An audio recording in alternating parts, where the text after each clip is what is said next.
The girl was going to the bathroom, but her parents could only stand in front of her because the three of them were trapped in this narrow pit. The girl had no choice but to have her parents face the wall while she quickly went to the bathroom. After she was done, she tied the bag into a tight knot and turned around to hand it to her father, who was next to her. Her father would then throw it outside. But after a long time, there were bound to be misses. Gradually, the pit began to stink, and soon the unpleasant smell made it almost impossible to breathe. The reason they were trapped here was all because their son wanted to live the life of an adult, so the three of them were drugged and locked up here. However, at this time, their son was having a great time playing with his classmates at home.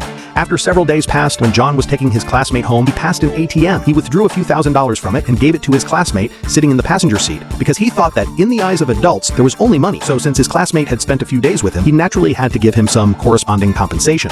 After taking his classmate home and returning, as soon as John entered the door, he saw his mother's best friend had come over again. She asked what had happened to his mother. She had never been out of touch for so long before.